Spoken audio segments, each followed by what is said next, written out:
है बच्चे, न्यूमेरिकल के क्लास में आपका स्वागत है। आज हम लोग 36 नंबर न्यूमेरिकल का डिस्कशन कर रहे हैं और आज तरल यांत्रिकी पर विशेष रूप से बात करेंगे बच्चे। तरल यांत्रिकी, ये देखिए फ्लूइड मैकेनिक्स पर चर्चा कर रहे हैं। और ये फ्लूइड मैकेनिक्स है क्या, इस पर पहले थोड़ा सा बात कर लेते हैं।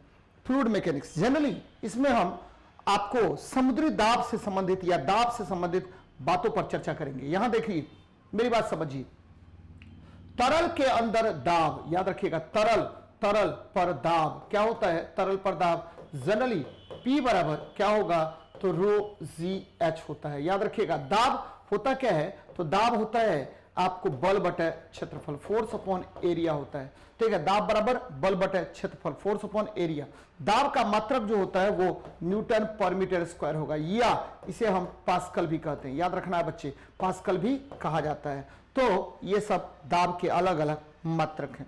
अब हम बात कर रहे हैं कि झील की तली की गहराई से आधी गहराई पर स्थित किसी बिंदु पर दाब, झील की तली पर दाब का 2/3 है, तो झील की गहराई ज्ञात कीजिए। बहुत अच्छा क्वेश्चन है, हमको दाब ज्ञात करना है। किस पर? तो झील की गहराई पर दाब ज्ञात करना है। चलिए, कोई बात नहीं बच्चे, आपको पता है कि झील की तली पर दाब क्या होगा? तो वायुमंडलीय दाब, ध्यान दे जाए, वायुमंडलीय दाब प्लस क्या हो जाएगा? तो ठीक है, आपको गहराई के कारण दाब यानी एच रो जी। तो झील की गहराई से आधी गहराई पर स्थित किसी बिंदु पर दाब, तो ये दाब हो गया क्या? तो P not plus row ji H. याद रखिएगा, ठीक है, ये हुआ झील की गहराई के कारण दाब, झील की गहराई के कारण दाब, गहराई के कारण दाब हो गया। याद रखिएगा, जहां आपको क्या होता है? तो पी नॉट जो है ये वायुमंडलीय दाब है। कौन सा दाब है? वायुमंडलीय दाब। पी नॉट वायुमंडलीय दाब और रो जी एच ये द्रव के घनत्व के कारण जो दाब लग रहा है वो है बच्चे। कोई बात नहीं। अब कह रहा है कि देखिए, झील की तली की गहराई से आधी गहराई पर स्थित किसी बिंदु पर दाब, झील की तली पर दाब का 2/3 है। झील की तली पर दाब का क्या है? 2/3 है बच्चे। कोई बात नहीं है। यहां देखिए क्वेश्चन में क्या कह रहा है? कह रहा है कि देखिए, झील की तली से आधी गहराई पर स्थित, झील की तली से आधी गहराई, ये देखिए, ये आपका झील है मान लीजिए, ठीक है। तो झील की तली से आधी गहराई, ये आधी गहराई पर दाब जो है, ये दाब पी नॉट प्लस क्या होगा?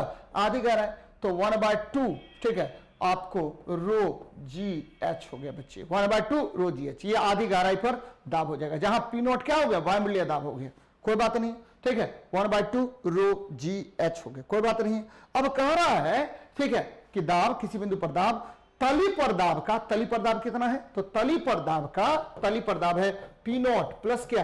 रो जी एच, क्योंकि पूरी गहराई हो गई, गुना क्या? इसका 2/3 है। ठीक है, इसी को हल कर लेना है बच्चे, इसी को आपको हल कर लेना है, कोई प्रॉब्लम नहीं है।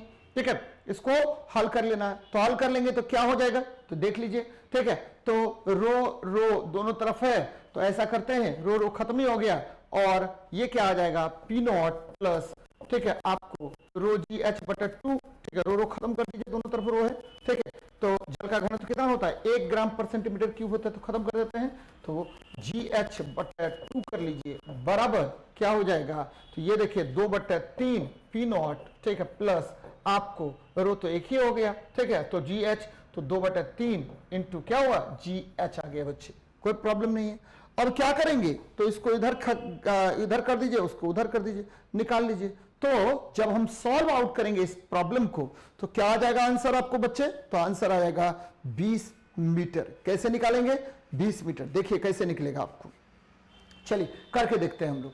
यहां देखिए 2/3, तो GH/2, तो बच्चे आपको क्या हो जाएगा? निकाल लीजिए। इसको थोड़ा सा हम क्या करते हैं? क्लीन करते हैं। ध्यान दीजिएगा जरा, 1 मिनट ध्यान दीजिए जरा, इसको देखिए, इसको ऐसे कर दीजिए, ठीक है, ये ऐसे कर दीजिए।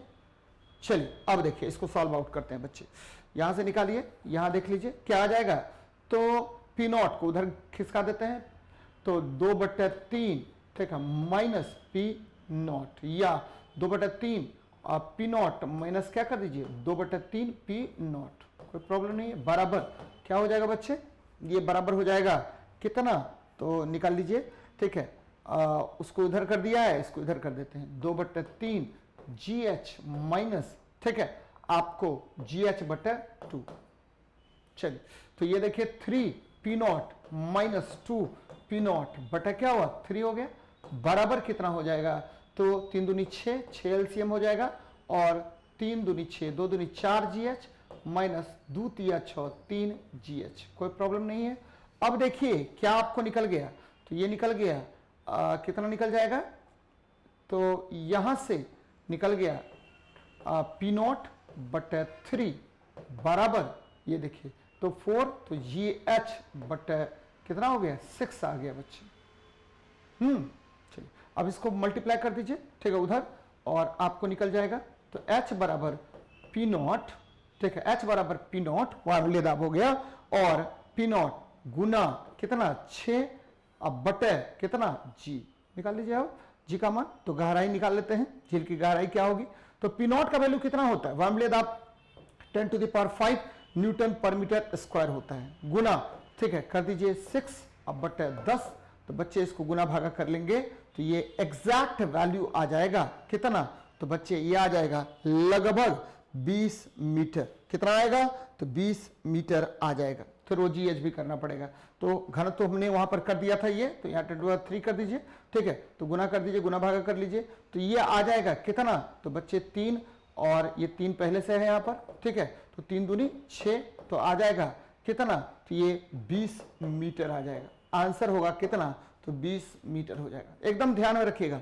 जो मैंने कैलकुलेशन किया है उसको सॉल्व आउट कर लेंगे, यानी दाब बढ़ने पर, गहराई बढ़ने पर दाब का मान क्या होता है, बढ़ता है, उसके आधार पर आप डील कर लीजिए, निकल जाएगा बच्चे। फिर से मैं इसको रिपीट कर रहा हूं, यहां देखिए आपको करना क्या है, करना क्या है कि ये देखिए आपको तली, ये झील है, तो झील की गहराई में दाब बोल रहा है, झील की गहराई में दाब, तो यहां पर दाब हो जाएगा कितना, तो बच्चे P0 प्लस रो GH, गहरा आधी गहराई पर, तो P0 प्लस क्या हो जाएगा हाफ GH रो GH, ठीक है। अब ठीक है, क्वेश्चन में कह रहा है कि आधी गहराई पर स्थित किसी बिंदु पर दाब, ठीक है, कोई बात नहीं है, आधी गहराई पर दाब P0 प्लस क्या 1/2 रो GH बराबर क्या हो जाएगा, तो P0 प्लस रो GH का 2/3, ठीक है, यहां देखिए 2/3 ये आ गया। अब इसको हल कर लेंगे, यहां देखिए वार्मले दाब कितना होता है, P0 का वैल्यू होता है कितना, तो बच्चे P0 का वैल्यू होता है 10⁵ न्यूटन पर मीटर स्क्वायर, ये वार्मले दाब है, एटमॉस्फेरिक दाब, एक वार्मले दाब होता है, एक एटमॉस्फेयर, यानी जल के तली पर दाब, जल के ऊपरी तल पर जो वार्मले दाब होगा कितना, तो एक एटमॉस्फेयर यानी 10⁵ न्यूटन पर मीटर स्क्वायर, और जल का घनत्व कितना पुट करेंगे, तो 10⁵ kg पर मीटर क्यूब पुट कर लेंगे। इसको डील कर लीजिए, और H का मान आपको आ जाएगा कितना, तो 20 मीटर आ जाएगा बच्चे, तो आंसर हो जाएगा 20 मीटर। एकदम याद रखना है, जिस तरह से मैं कंसेप्ट आपको बता रहा हूं, यकीन मानिए आप अगर कंसेप्ट के साथ बनाएंगे तो ऐसा कोई भी प्रश्न नहीं है जो आपसे ना बने, ठीक है, बशर्ते कंसेप्ट याद रखना है। अब ठीक है, जब भी जल की गहराई पर दाब बोलेगा, तो जल की गहराई पर दाब 3 कंडीशन पर निर्भर करता है, किस पर, तो सबसे पहले आपको, ठीक है, जल के घनत्व पर, दूसरा आपको लंबवत गहराई पर, तीसरा आपको किस पर निर्भर करेगा, तो बच्चे, ठीक है, गुरुत्वीय त्वरण पर। ये 3 फैक्टर है, जल के अंदर दाब यानी जल की गहराई पर दाब, जल की लंबवत गहराई पर निर्भर करेगा, जल के घनत्व पर निर्भर करेगा, और ठीक है गुरुत्वीय त्वरण पर निर्भर करता है। तो ये 3 कंसेप्ट आपको पकड़ के रखना है बच्चे, याद करके रखना है, तभी जाकर के आपका सवाल बनेगा। यहां देखिए, समुद्र तल पर जल की सतह से 20 मीटर नीचे तैराक पर दाब कितना होगा, तो बच्चे तैराक पर दाब कितना होगा आपको मैंने अभी तुरंत बताया। ये देखिए, मान लेते हैं कि ठीक है 20 मीटर गहराई पर बोल रहा है, 20 मीटर गहराई पर बोल रहा है, हमको नहीं पता है, ठीक है, हमको पता है ऊपर में, ठीक है, जल के ऊपरी तल पर दाब 1 एटमॉस्फेयर होता है, कोई दिक्कत नहीं। और हमको गहराई पर दाब निकालना है, तो P बराबर क्या होगा, P0 प्लस रो GH, ये P0 का मान है बच्चे, रो GH निकाल लीजिए ना। अब P0 का मान 1 एटमॉस्फेयर पहले से दिया हुआ है, और इसका रो का मान कितना होता है बच्चे 10⁻³ होता है, अभी तुरंत मैंने बताया था, और G का मान कितना होता है, तो 10 होता है, और आपको पता है कि गहराई दिया हुआ 20, कोई बात नहीं है, तो 2 गुना 1 गुना 1, ये करिए 2 बोलते हैं पहले तो 1 एटमॉस्फेयर, और बच्चे ये तो ठीक है क्या आ गया, न्यूटन पर मीटर स्क्वायर में आएगा, न्यूटन पर मीटर स्क्वायर में दाब आएगा, ठीक है। अब हम क्या करते हैं, तो 3 1 4 1 5 यानी 2 गुना 10 टू द पावर 5 न्यूटन पर मीटर स्क्वायर हो गया बच्चे, ये ध्यान में रखिएगा, न्यूटन पर मीटर स्क्वायर। और 10 टू द पावर 5 को हम बोलते हैं 1 एटमॉस्फेयर। तो 1 एटमॉस्फेयर ले लीजिए, कितना हो गया, 1 एटमॉस्फेयर यहां हो गया, अब प्लस 2 एटमॉस्फेयर यहां हो गया, तो 2 1 कितना, 3 एटमॉस्फेयर आपका आंसर होगा बच्चे। तो समुद्र जल पर, जल की सतह से कितनी गहराई पर, तो कितनी गहराई पर, तो बच्चे ये आपको, ठीक है, आपको 20 मीटर की गहराई पर दाब का मान कितना हो गया, 3 एटमॉस्फेयर होगा। एकदम ध्यान में रखना है, कंसेप्ट पकड़ के रखना है, ठीक है, कि जल की गहराई में, जल की गहराई में दाब, जल की गहराई में दाब कितना, तो बच्चे एकदम याद रखिए, ये हो जाएगा P0 प्लस रो जी एच, जहां P0 वायुमंडलीय दाब है, कौन सा दाब है, वायुमंडलीय दाब है, और यह वायुमंडलीय दाब कितना होता है, तो बच्चे ये वायुमंडलीय दाब होता है रो जी एच के बराबर होता है, रो जी एच के बराबर होता है। तो ध्यान में रखनी चाहिए, ध्यान में रखिएगा तो बनेगा, नहीं तो कोई बात ही नहीं है। और ये मान लिए क्या होता है, वायुमंडलीय दाब गहराई पर, गहराई पर कितना, तो गहराई पर रो जी एच से बढ़ जाता, हर बार बढ़ जाएगा। और ये P0 क्या है, तो ये वायुमंडलीय दाब है, तो वायुमंडलीय दाब का मान कितना होता है, 1 एटमॉस्फेयर होगा, ये ठीक है, एटमॉस्फेरिक प्रेशर होता है, ठीक है, एटमॉस्फेरिक प्रेशर होता है। तो मैंने क्लियर कर दिया आपको कि दाब किस तरह से निकाला जाता है। चलिए आगे बढ़ते हैं। नेक्स्ट देखिए, वायु के एक पिंड का भार 50 ग्राम तथा जल में 40 ग्राम है, विशिष्ट गुरुत्व 1.5 है, तो द्रव में इसका भार क्या होगा। बच्चे वायु में, ठीक है, वायु में एक पिंड का भार 50 ग्राम है, कोई बात नहीं है, जल में 40 ग्राम है, कोई बात नहीं है, तो विशिष्ट गुरुत्व 1.5 है, तो इसका भार कितना होगा। तो बच्चे विशिष्ट गुरुत्व बराबर क्या होगा, विशिष्ट गुरुत्व बराबर क्या होता है, एकदम आसान है। तो विशिष्ट गुरुत्व बराबर क्या होता है, जरा इस पर बात कर लेते हैं, ध्यान दीजिएगा जरा। विशिष्ट गुरुत्व बराबर कितना होता है बच्चे, तो चलिए यहां देखिए, तो पिंड का भार वायु में कितना, 50 ग्राम, जल में कितना, तो बच्चे 40 ग्राम। अब देखिए रिलेटिव डेंसिटी बराबर क्या होता है, तो वस्तु का, ठीक है, वस्तु का वायु में भार, वस्तु का वायु में भार, वायु में भार, ठीक है, वायु भार बटे क्या होगा, तो वस्तु का, ध्यान देखिए, वस्तु का क्या करें कि द्रव में इसका भार कितना होगा, विशिष्ट गुरुत्व द्रव में, तो जल में भार दिया हुआ है, तो जल में भार दिया हुआ है, तो क्या करें, वस्तु का वायु में भार, ठीक, वस्तु का वायु में भार, कोई बात नहीं है, तो वस्तु का जल में भार में कमी कर देते हैं। वस्तु का जल में भार में कमी कितना होगा बच्चे, तो 10 ग्राम हो जाएगा। इसके आधार पर आप वस्तु का भार निकाल लीजिए, कोई बात नहीं है। चलिए करके देखते हैं हम लोग। यहां देखिए हमको कह रहा है कि ठीक है, वस्तु का द्रव में भार कितना होगा बच्चे, तो वस्तु का द्रव में भार अगर बोल रहा है तो एकदम आसान है निकालना, कैसे निकालेंगे, तो ठीक है, विशिष्ट गुरुत्व द्रव का दिया हुआ है, कोई बात नहीं है, ठीक है, तो यहां देखिए, ये भी होता है वस्तु का वायु में भार बटे वस्तु के जल में भार में कमी, ये आपको निकल जाएगा किसका, आरडी, किसका, वस्तु का जल में भार में कमी, कोई बात नहीं है। चलिए हमको बात करना है रिलेटिव डेंसिटी का, जरा देखिए, ठीक है, अब हम बात कर रहे हैं किसका, तो द्रव का विशिष्ट गुरुत्व, ध्यान दीजिएगा, विशिष्ट गुरुत्व बराबर क्या होता है, तो जैसे द्रव का विशिष्ट गुरुत्व बोले बराबर, ठीक है, वस्तु का द्रव में भार में कमी, यहां देखिए, द्रव में भार में कमी, कोई बात नहीं है, बटे वस्तु का जल में भार में कमी, वस्तु का जल में भार में कमी, कोई प्रॉब्लम नहीं है, भार में कमी, ये निकल गया बच्चे, ठीक है। अब इससे यहां से क्या निकलेगा, वस्तु के द्रव में भार में कमी निकलेगा, कोई बात नहीं, तो वस्तु का, ठीक है, द्रव में भार, ठीक है, वस्तु का वायु में भार, और ठीक है, माइनस आपको वस्तु के द्रव में भार, ठीक है, ये आपको क्या हो गया, लिक्विड में भार, यही क्या होगा, वस्तु के द्रव में भार में कमी हो जाएगा, बट आपको वस्तु का जल में भार में कमी, तो 50 में से 40 को घटा लीजिए, कितना हो गया, तो 10 आ गया बच्चे, यहां 10 लिख दीजिए, ये 1.5 लिखिए, कोई बात नहीं। अब क्या करेंगे कि वस्तु का वायु में भार, ध्यान दीजिएगा, वस्तु का वायु में भार आपको कितना दिया हुआ, 50 दिया हुआ, माइनस वस्तु का द्रव में भार में कमी, ठीक है, बटे 10 है, तो अब इसको सॉल्व कर लीजिए, तो 15 गुना 10 और 1.5 गुना 10 तो कितना हो जाएगा, तो 50 माइनस, ठीक है, WL बराबर 15 आ गया, तो इसको इधर कर दीजिए, इसको इधर कर दीजिए, तो वस्तु का, ठीक है, आपको द्रव में भार कितना, तो लिक्विड में भार बराबर कितना, तो 50 माइनस 15 बराबर कितना हो गया, 35 हो गया बच्चे। तो ये ध्यान में रखनी चाहिए, ये 35 ग्राम हो जाएगा। कितना ग्राम हो जाएगा, 35 ग्राम हो जाएगा। एकदम ध्यान में रखिएगा, जो मैंने फॉर्मूला यूज किया है उसको ध्यान में रखिए कि द्रव का विशिष्ट गुण तो बराबर वस्तु का द्रव में भार में कमी बटे वस्तु का जल में भार में कमी, इसको निकाल लेना है बच्चे। तो 1.5 बराबर W air minus W liquid upon 10 कर लेंगे और इसके आधार पर इसको डील आउट कर लेंगे, तो मजा आएगा आपको। चलिए नेक्स्ट देखते हैं क्वेश्चन क्या कह रहा है।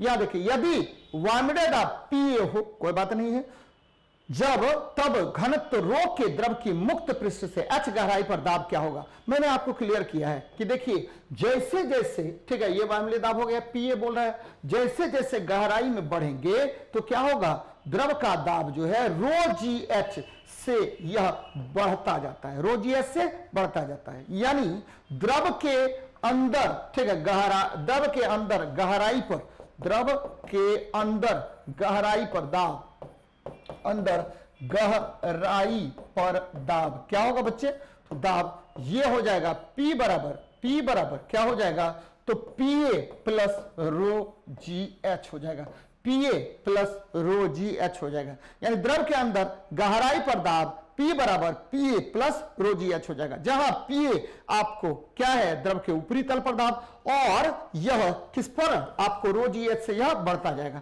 तो द्रव के अंदर गहराई पर दाब किस पर निर्भर करता है, निर्भर करता है, एकदम याद रखिएगा, निर्भर करता है। ये किस पर निर्भर करेगा, तो सबसे पहले निर्भर करेगा घनत्व पर, द्रव के घनत्व पर।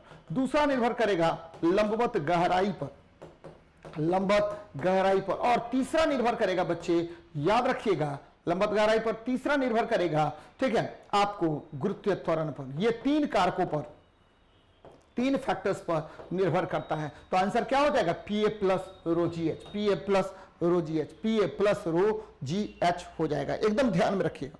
चलिए अच्छी बात है, आगे बढ़ते हैं, नेक्स्ट क्वेश्चन को देखते हैं क्या कह रहा है नेक्स्ट क्वेश्चन आपका।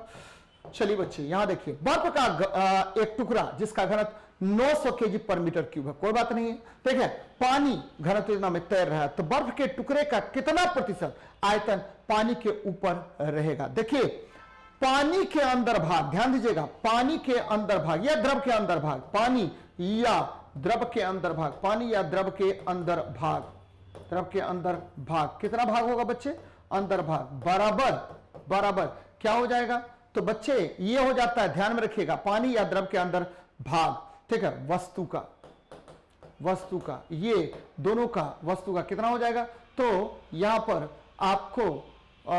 आपको वस्तु का घनत्व बटा द्रव का घनत्व, वस्तु का घनत्व बटा क्या कर लीजिएगा, द्रव का घनत्व कर लीजिए, द्रव का घनत्व, कोई बात नहीं, द्रव का घनत्व हो जाएगा। और अगर हम बात करें गहराई पर, बोलते हैं ऊपर भाग, द्रव के ऊपर भाग, तो द्रव के ऊपर भाग क्या हो जाएगा, यह हो जाएगा 1 माइनस, ठीक है, 1 माइनस वस्तु का घनत्व बटे जल का घनत्व, बटे द्रव का घनत्व। एकदम ध्यान में रखिएगा, द्रव का घनत्व, ये फॉर्मूला है आपका बच्चे। तो अगर ये फॉर्मूला ध्यान में है तो 1 सेकंड में आपको आंसर मिल जाएगा, गुना 100 कर लीजिए, ठीक है, प्रतिशत में बोल रहा है, या भी अगर प्रतिशत में निकालना होता तो 100 से गुना कर देते। चलिए कोई बात नहीं है, अब क्या करेंगे, तो 1 माइनस, आप देखिए, ठीक है, बर्फ का बोल रहा है, तो बर्फ यहां वस्तु है, तो 900, और जल का घनत्व कितना बोल रहा है, 1000, कोई बात नहीं है, गुना क्या कर दीजिए, 100 कर दीजिए बच्चे। ये देखिए कितना परसेंट हो जाएगा, तो 1 माइनस, ठीक है, आपको 900 बटे 1000, यानी 100 ऊपर आ गया बटे 1000 आ गया, तो 100 बटे 1000 गुना क्या 100 करिए, ठीक है, 100, ये देखिए, ये सुना कट गया, ये कट गया, कितना प्रतिशत भाग, तो 10% भाग। तो याद रखिएगा कि 10%, कितने प्रतिशत पानी के ऊपर रहेगा, तो 10%। पानी के अंदर कितना रहेगा, तो 90% भाग पानी के अंदर रहेगा। तो ये बातें याद रखनी चाहिए आप लोगों को, ठीक है, तो आपका बहुत अच्छा कंसेप्ट रहेगा, नहीं तो कोई बात ही नहीं है बच्चे, ठीक है। चलिए आगे बढ़ते हैं, नेक्स्ट क्वेश्चन को देखते हैं क्या कह रहा है।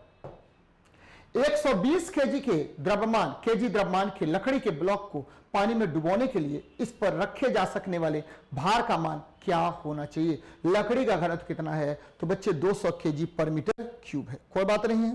तो ठीक है, यहां पर आपको पता है कि हमको क्या रखना है, तो 120 केजी द्रव्यमान के लकड़ी के ब्लॉक को पानी में डुबोने के लिए इस पर रखे जा सकने वाले भार कितने होंगे? पानी में डुबोने के लिए, पानी में डुबोने के लिए। तो माना कि लकड़ी के टुकड़े का भार, ठीक है, 100 ग्राम भार रखा जाता है किस पर? तो उस वस्तु पर। कोई बात नहीं है, ठीक है।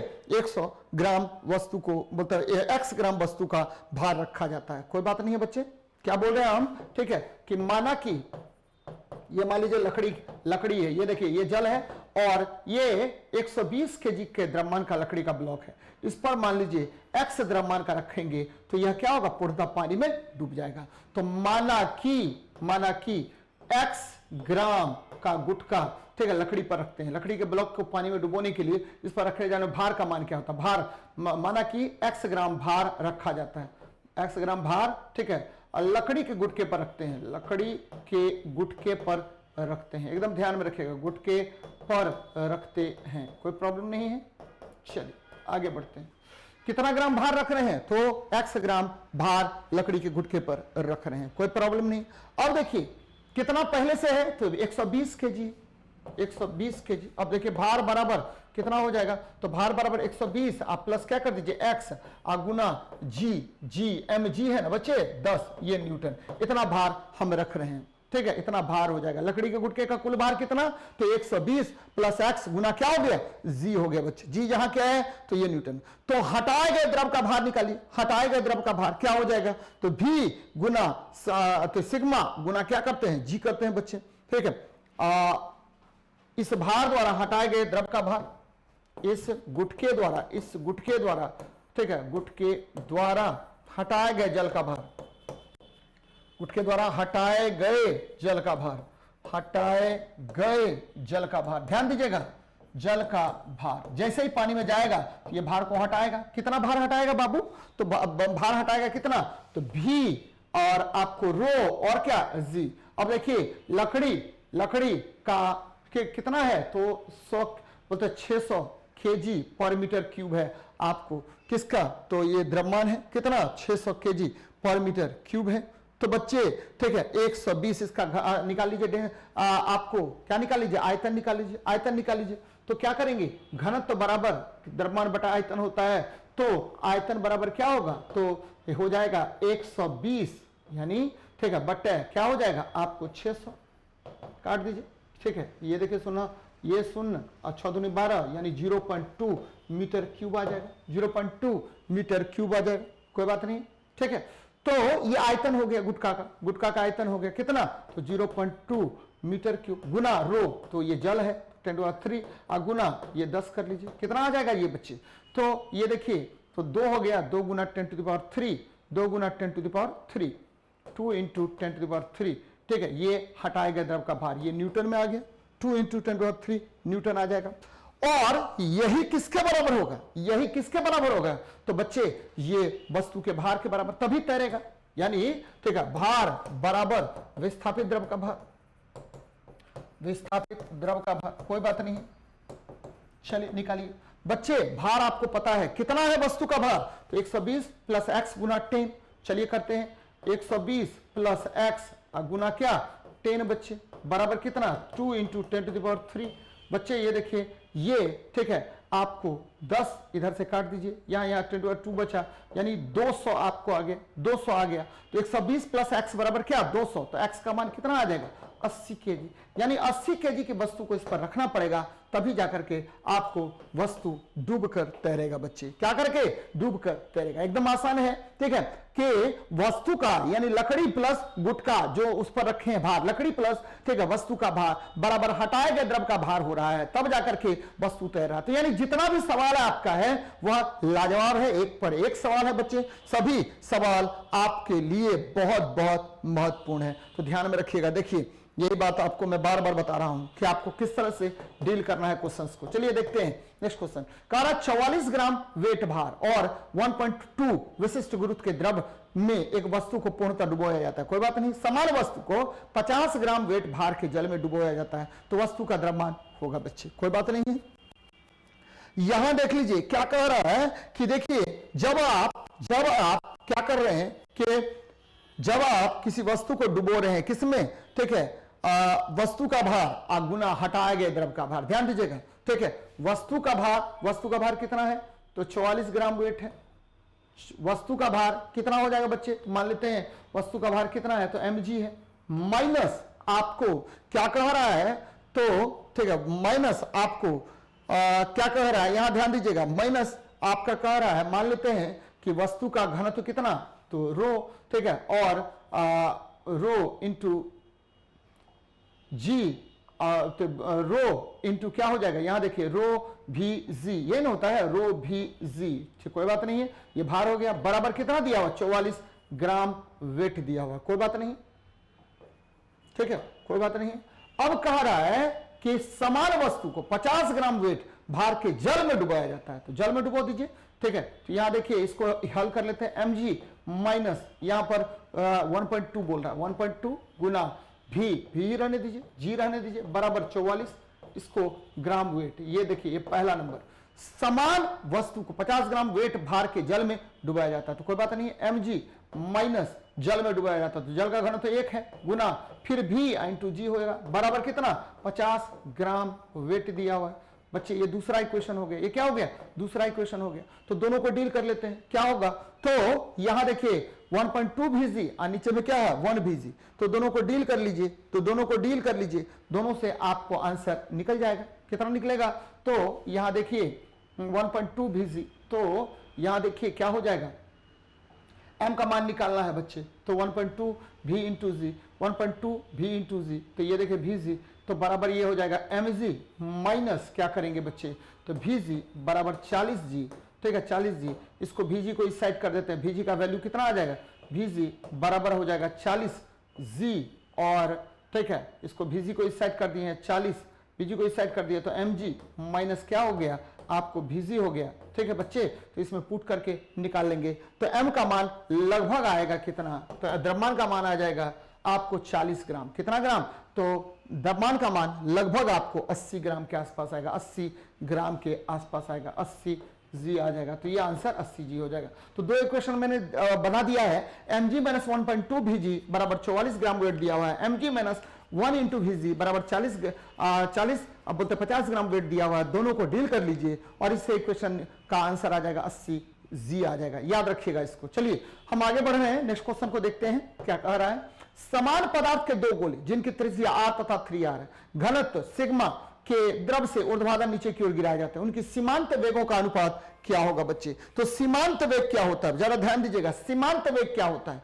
मैं बार बार बताता हूं कि यदि किसी वस्तु को द्रव या गैस में पूर्णतः या अंशतः डुबोई जाती है तो क्या होगा, जैसे डुबोएंगे तो वो नीचे की ओर एक पहले तो काफी तीव्र वेग से जाएगा, लेकिन कुछ देर के बाद आपको एक वेग धारण करता है जिसको हम सीमांत वेग कहते हैं। और सीमांत वेग vt जो है, ध्यान दीजिएगा, सीमांत वेग vt बराबर होता है 2/9 r square rho minus sigma, ठीक है, रो माइनस सिग्मा जी, अब बटे क्या होगा ईटा बच्चे, रो माइनस सिग्मा जी बटे क्या होगा ईटा। याद रखिए क्या हुआ, सीमांत वेग किसको कहते हैं, तो यदि किसी वस्तु को ठीक है आप द्रव में नीचे की ओर गिराते हैं तो वो वस्तु क्या होगा, पहले तीव्र वेग से गमन करेगा, द्रव में नीचे गिराते हैं तो वह पहले तीव्र वेग से गमन करेगा, लेकिन कुछ देर के बाद वह क्या करेगा, तरल के परतों के घर्षण के कारण एक नियत वेग धारण करता है जिसे हम सीमांत वेग कहते हैं। और सीमांत वेग का कंसेप्ट सबसे पहले दिया था किसने बच्चे, तो याद रखिएगा स्टोक्स ने दिया था, किसने दिया था, स्टोक्स ने दिया था।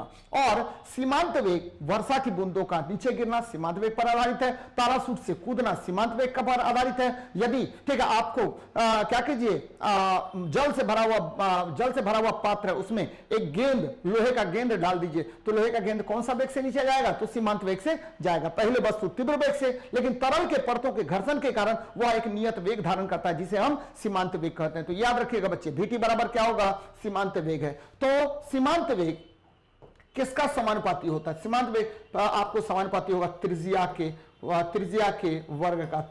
वर्ग का समानुपाती होता है। अब देखिए समान पदार्थ के दो गोले जिनकी त्रिज्या क्या है, r तथा 3r है, तो बच्चे डायरेक्ट कीजिए, तो v1 पहले वाले के लिए v1, ठीक है, v1 बराबर क्या हो जाएगा, तो r स्क्वायर। दूसरा v2 बराबर क्या हो जाएगा, तो 3r स्क्वायर, निकाल लीजिए ना 3r का स्क्वायर, कोई दिक्कत नहीं है, ठीक है। तो V1 अपॉन V2 बराबर क्या हो जाएगा, R² बटा 9R²। बच्चे ये काट दीजिए, 1:9 हो जाएगा। तो सीमांत वेग का अनुपात कितना, 1:9 हो जाएगा। देखिए कितना आसान सवाल है, आपको सीमांत वेग हमेशा ध्यान में रखना चाहिए। बार बार यूपीएससी, ठीक है, रेलवे हर जगह ये क्वेश्चन पूछता है कि पैराशूट किस वेग से गमन करेगा, तो सीमांत वेग से गमन करेगा बच्चे, तो ध्यान में रखनी चाहिए आप लोगों को। बहुत अच्छी बात है, आगे बढ़ते हैं, नेक्स्ट क्वेश्चन पर बात कर लेते हैं। ये देखिए क्या हमारा क्वेश्चन है, नेक्स्ट क्वेश्चन देखते हैं क्या कह रहा है बच्चे। बर्फ के टुकड़े जल से भरे बीकर ए में तथा आपेक्षिक घनत्व 1.2 के मिश्रणीय द्रव से भरे बीकर बी में तैर रही है। बर्फ पिघलने पर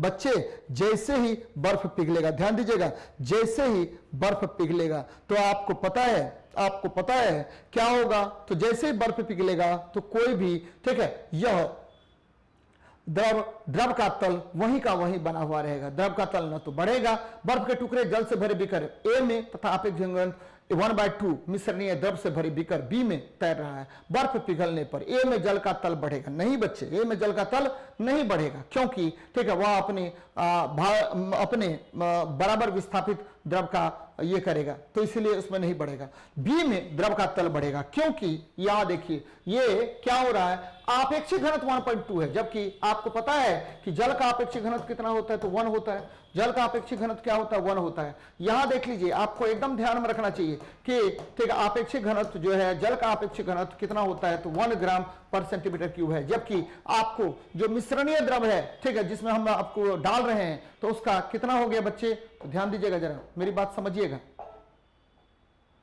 तो यहां क्या हो रहा है कि द्रव में तल क्या होगा, बी द्रव में तल बढ़ जाएगा, क्योंकि ठीक है अमिश्रणीय द्रव है बच्चे, ये अमिश्रणीय द्रव है, तो बी में तल बढ़ जाएगा, लेकिन जल में तल वही का वही रहेगा। याद रखिएगा, क्योंकि ठीक है जल और जो द्रव आपका है उसका आपेक्षिक घनत्व भिन्न भिन्न होता है, जिसके कारण बी में तल, द्रव का तल क्या होगा, बढ़ जाएगा, लेकिन आपको उसमें नहीं बढ़ेगा, बर्फ में नहीं बढ़ेगा। तो एकदम ध्यान में रखिएगा, बर्फ के टुकड़े से भरे बीकर ए में तथा आपेक्षिक घनत्व 1.2 मिश्रणीय द्रव से भरे बीकर बी में तैर रहा है। बर्फ पिघलने पर ए में जल का तल वही रहेगा, लेकिन बी में क्या होगा कि जल का तल ऊपर बढ़ जाएगा, द्रव का तल ऊपर बढ़ जाएगा बच्चे, क्योंकि यहां पर घनत्व में अंतर है, द्रव का आपेक्षिक घनत्व में अंतर होता है बच्चे। चलिए मिलते हैं बच्चे नेक्स्ट क्लास में। जय हिंद, जय भारत। आप लोग अपना ख्याल रखिए, खूब अच्छे तरीके से पढ़िए, मजेदार तरीके से। मिलते हैं थोड़ी देर में।